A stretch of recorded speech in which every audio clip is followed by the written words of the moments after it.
Man, I am so excited to travel again.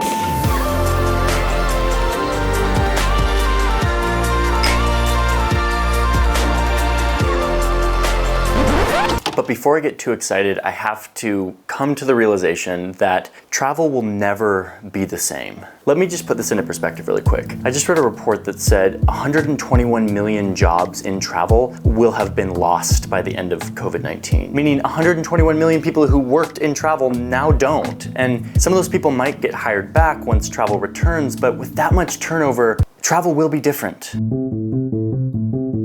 The CEO of Royal Cruises says that this is equivalent to like 9/11 in that it will change travel forever. For the first time, airport security will become a direct federal responsibility.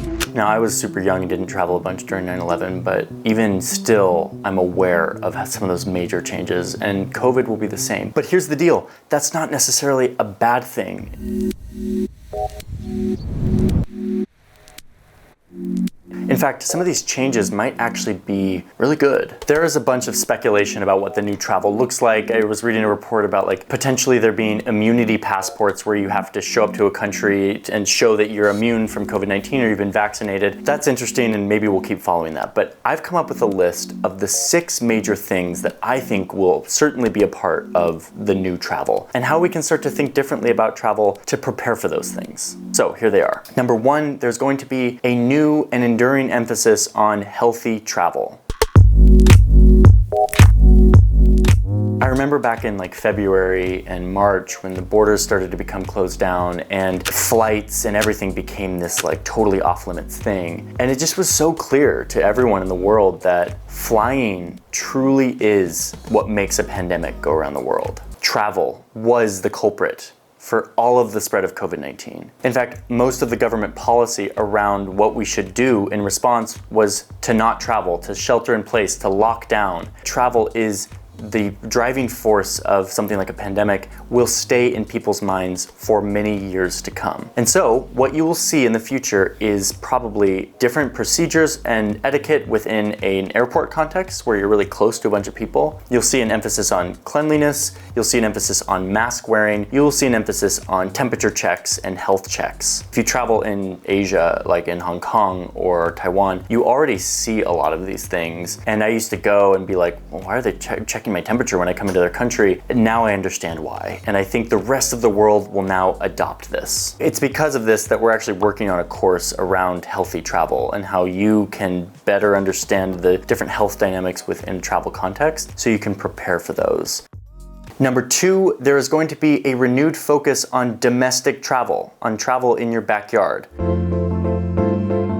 I know that recently I've been feeling this. I've been going on like little road trips and exploring more close by because we can't fly. And I've been feeling this like deep appreciation for like, why do I need to fly across the whole world for a vacation when like a 2-hour road trip can provide a really interesting adventure? Check out this graph from Google, which shows how much people are searching for the keyword camping near me. Camping is having a major surge right now for obvious reasons. I believe that domestic travel like road trips and RVs and camping and national parks will experience a major surge in interest that won't go away very soon. I've seen this as an opportunity to really take advantage of some of the treasures we have here in the United States. I haven't been to most of the national parks in the United States, and it just seems like, why do I need to fly to another country when I could drive to a national park and have a really cool, enriching experience? Number 3, there is going to be a renewed awareness of the true cost of tourism.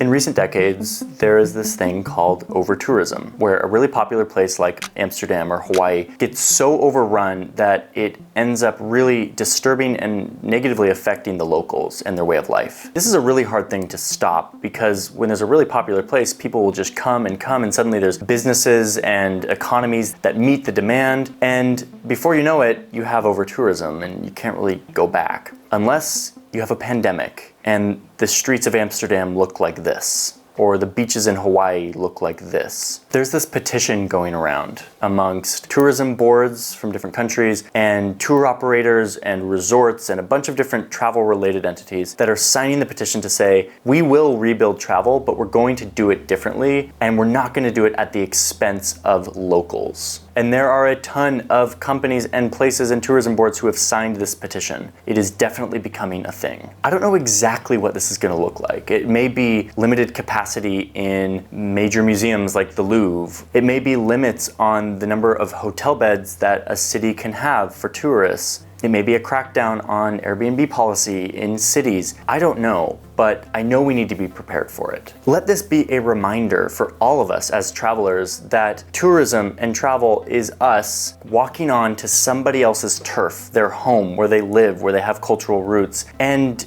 experiencing it for a little bit and then leaving. The people who live there have to live there still, and it is their day-to-day life that we are walking into. I think it's easy to forget that when the crowds are so big and we're just sort of there partaking in that culture, but I think we are going to see a much deeper priority on how does this affect the locals? Are the locals okay with this form of tourism? And if not, what can we do to stem the flow? I think this is probably going to mean less dense urban packing into go up the Eiffel Tower and a lot more going out and sort of having your own adventure outside of the city and exploring things on your own. Which leads me to number 4, a surge in personal, private, and self-guided travel.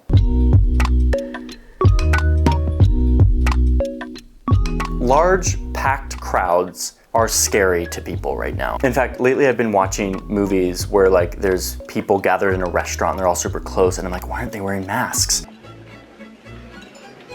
Like, what is going on? I have to remember like, oh wait, COVID doesn't exist in this world. That is a very visceral reaction that is threatening, that will last for a very long time. I think we're going to see much more discouraging of everyone crowding around the really popular iconic destination, and instead a bigger focus on somebody traveling to a place and going out into the countryside or going out into a local area that isn't the urban core or the center of a city where all the old buildings are and cool museums are. A deeper focus on what a local way of life is in a different country instead of just the important landmarks. So this is the one I'm kind of excited about. For years, I have been pretty frustrated and critical with this idea of traveling to a city and everyone hoarding around the one museum that you have to see or you have to take a picture in front of to like post to Insta. I just feel like that is such a reductionist way of seeing a place, and I think that now that crowds are scary and that crowds are seen as disruptive to locals, you're gonna see a lot more emphasis on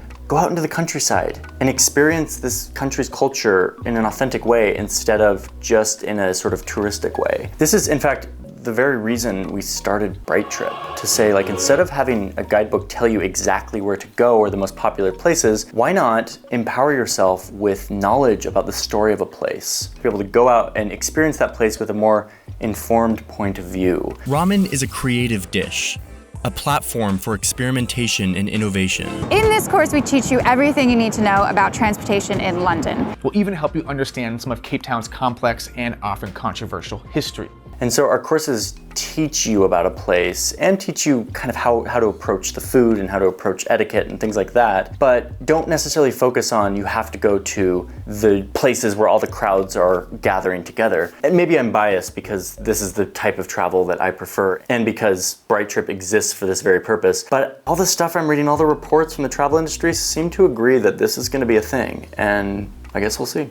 Next up is something that has already had some momentum as a trend in travel, but I believe is going to speed up, and that is sustainability within travel.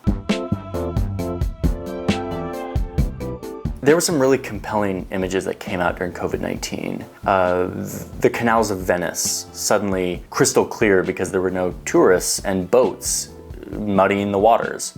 Or satellite data of carbon emissions over the continent of Europe before COVID and after COVID, and seeing the huge impact of no flights. Again, I think this is something that has already been on our consciousness to some degree, but we've sort of forgotten about it or sort of swept it under the rug. I think now with COVID-19 and these really stark reminders, it has woken us up to like, do we really need to get on that flight? Is it worth the carbon cost of flying? I think a lot of companies will start to really question whether or not they need to fly everyone for a conference or just do it remotely. And I think a lot of travelers like us will really start to consider, is it worth it for me to fly across the entire world to go on this vacation? And sometimes you decide it is worth it, but now at least you'll do it in a way that has the environmental cost on your mind. I believe we're also going to see a lot of the tourism industry cater to this trend. Whether that is resorts that have a carbon neutral footprint, meaning no footprint at all, and they advertise that so you can feel like you can go and experience that place without being totally indulgent from a carbon standpoint, or potentially more companies that offer to plant trees to help offset the emissions from your flight. There's a name for this that's sort of trending. It's called rejuvenative travel. It is travel that does not have such a stark disruptive impact on the environment and contributing to global warming. And while it was a trend before, I think it's only going to speed up with this new rebuilding of the travel industry.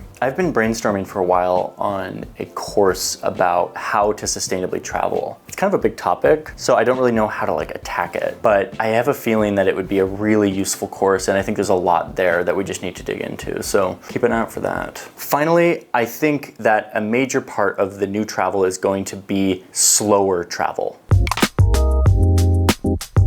So here's the way I think about this. Number one, you have a bunch of people who are now remote workers. A lot of offices have said hey, we're not opening up again. We are now 100% remote. So you have a lot of people who have jobs but are now totally location independent. They don't have to live anywhere. Mix that with a renewed focus on sustainability and environmental impact. I think you are going to have people who are more interested in going to places and staying there for 2 months or 3 months instead of just a quick 10-day trip, and sort of embedding in the culture and starting to work from there because they're location independent now, and wanting to experience a place in a much deeper level. I've been talking to our friend Nathaniel Drew, who is a big slow traveler. In fact, he has published videos about slow travel. I'm calling what I do slow travel. And he lives this life and is potentially going to make a course on slow travel and everything he's learned from this process. So I'm actually really excited about that. Never done slow travel before, so I can't speak to it, but Nathaniel can, and there may be a Nathaniel Drew course on Bright Trip in coming months. Okay, so the upshot here is travel is changing. There's some really big downsides in the form of economic loss for people and communities, thousands, millions of jobs being lost. But there's also a major opportunity to change the way we think about travel and to approach the rebuilding of this industry in a more sustainable, in a more locally minded, in a more empowering, knowledgeable way. And I believe that that's ultimately a good thing for the world, for communities around the world, and for our environment. So we're gonna be here at Bright Trip making courses and keeping an eye out on all of these things that are changing and making sure that you have the tools you need to go out and have the best, most informed trip you possibly can. So thank you all for watching. If you don't know, Bright Trip is a platform we just started, and we have a handful of really useful courses. That library is growing all of the time, so check back. Go to brighttrip.com/courses to check it out. You can always sign up for our newsletter too, which we always let you know when we drop a new course. So if you don't see the course you're looking for now, but want to be informed in case it comes out, sign up for the newsletter. I'll put the link in the description. And thanks for listening to my thoughts about the new travel. I'm very curious to hear if anyone has feedback, and I will see you in the next video. Bye-bye.